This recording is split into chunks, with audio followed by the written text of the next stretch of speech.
participação do assessor parlamentar, o Douglas Sandri, que está conosco aqui no estúdio, e hoje falar sobre a troca no Ministério de Minas e Energia em meio ao aumento nos preços dos combustíveis. Bom dia, Douglas, tudo bem? Bom dia, Rita, bom dia, Nicolas, e bom dia, claro, dia. o nosso ouvinte aqui da Rádio Independente.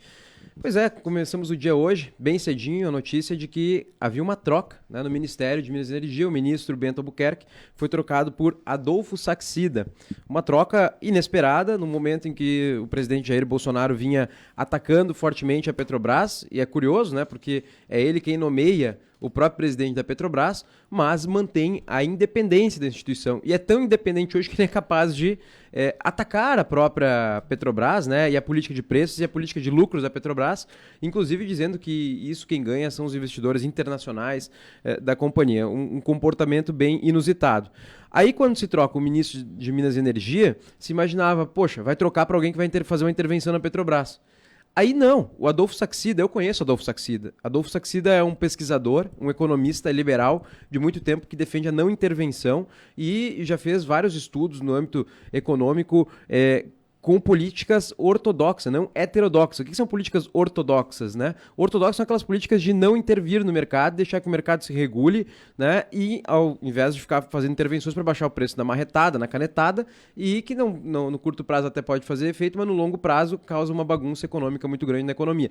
Esse é Adolfo Saxida, é alguém que defende políticas liberais e a não intervenção. Então, o presidente Bolsonaro, à medida que nas suas lives faz um discurso enfático contra a companhia e contra o aumento de preços, que tem muito mais a ver com a inflação internacional que está alta, altíssima, a inflação do mundo vem batendo recordes aí, né? A gente vê moeda americana, o dólar com 2 dígitos de inflação. A gente avisava aqui, né? Eu já tinha falado, inclusive no Direto de Brasília, como essa política expansionista, como imprimir dinheiro na época da pandemia. O Brasil imprimiu R$1 trilhão na época da pandemia, né? Colocou volatilidade. Isso tem um custo depois que vem a ser pago em inflação, né? O que está acontecendo agora é a inflação desses preços, mais todo o problema da Ucrânia, mais todo o problema internacional que nós estamos vendo agora com o bloqueio lá em Xangai por causa do coronavírus, que a China adotou uma política bem questionável, inclusive, né? Fazendo lockdowns bem severos lá para combater o coronavírus. Então, isso tudo vem causando uma alta de preços, né? Em todo o mundo, inclusive, obviamente, no Brasil também.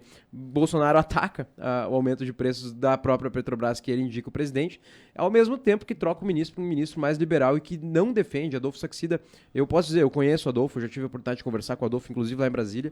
Ele é um dos caras muito próximos a Guedes, ministro Paulo Guedes, ministro da Economia, que é um liberal e que defende a não intervenção nos preços, né? E é curioso que, no meio desses ataques, nós tenhamos aí a nomeação de um ministro, né? E eu acho que vai ser um bom ministro, eu espero que seja um bom ministro, desejo sucesso a ele, mas um ministro liberal, um ministro que não quer intervenção nos preços. Douglas, a gente abriu troca de ideias hoje falando justamente a respeito da economia e do índice inflacionário que é o maior para abril em 26 anos, 12,13% nos últimos 12 meses. Esse contexto de alta no nosso custo de vida, ele é puxado pelo preço dos alimentos e também pelo preço dos combustíveis.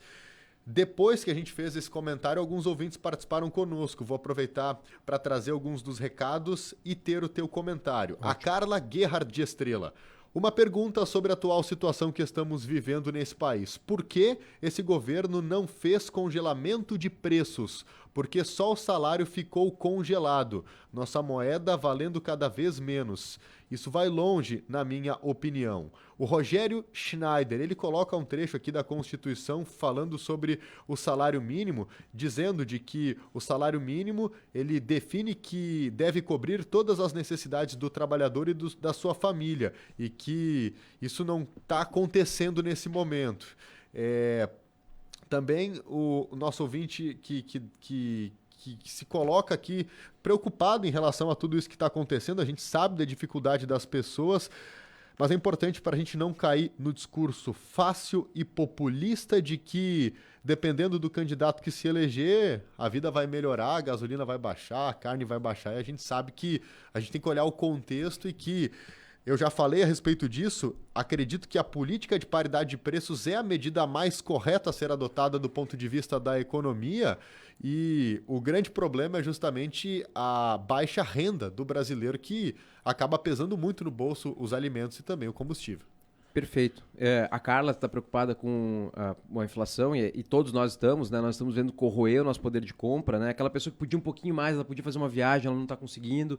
Aquela pessoa, e aí pior, né? Aquela pessoa que não tinha muitas condições antes de comprar uma carne, né? De comprar um produto de tá com mais dificuldade ainda, tá trocando por substitutos. É uma tristeza ver, né? O preço das coisas no supermercado e se parar a gasolina, né? Parar o carro na bomba da gasolina é um susto, né? Então, eu entendo completamente a situação da Carla, mas Carla, a gente já tentou congelamento de preços no Brasil. Se a gente tentar olhar lá para a época de Sarney fazia com que helicópteros do poder público fossem caçar boi no pasto, dizendo que a culpa era dos frigoríficos que não abatiam, dos donos do gado que não abatiam o gado. Mas por que não abatiam o gado? Por que não tinha oferta maior de produtos? Porque congelaram os preços e diziam assim, vamos dar um exemplo aqui, porque a moeda era outra, inclusive, né? Mas custava 100.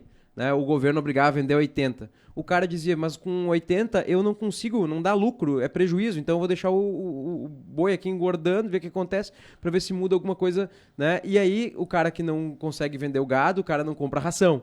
Então o cara da ração tem prejuízo e assim por diante, né? O cara que produz milho e por aí vai. Então sempre que a gente congela um preço, a gente espera no primeiro momento em que, bom, vai todo mundo continuar mantendo a oferta. Mas não é verdade. As pessoas não vão poder pagar para trabalhar. Então, logo a gente vai ter o que a gente tem nos países que foram mais à frente com isso, com o congelamento total da economia, que é Cuba, que é a União Soviética, que é a Argentina, em que tu vai chegar no supermercado e não tem o produto lá.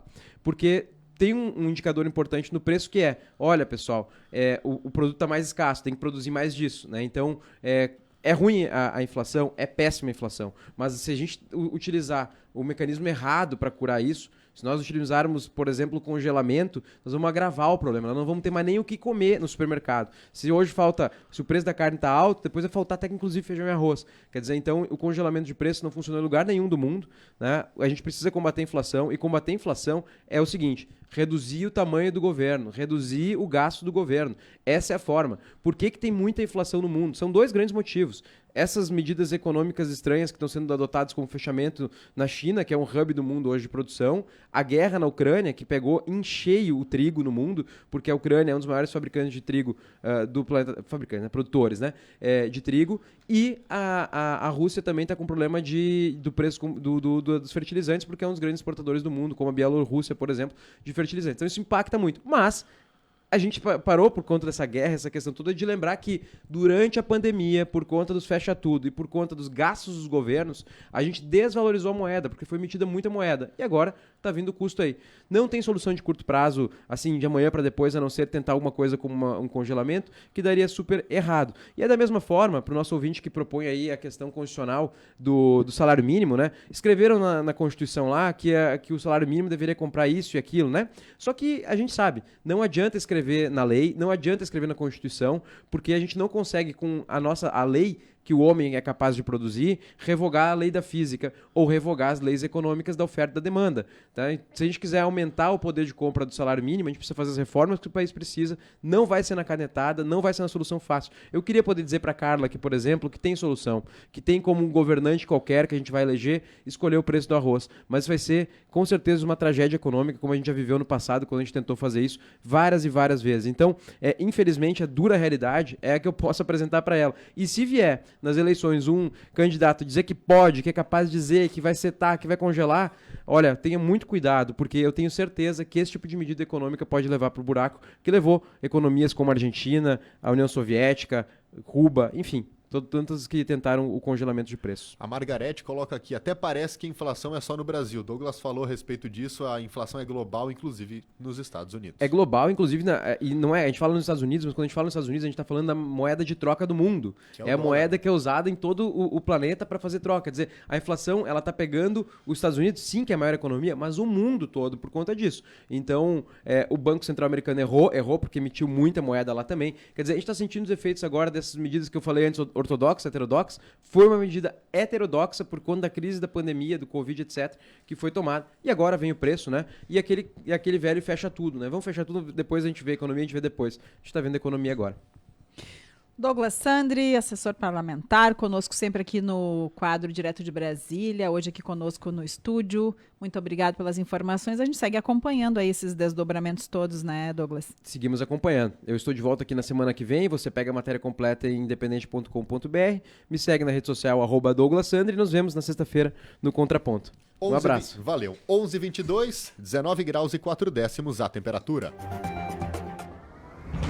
Agora.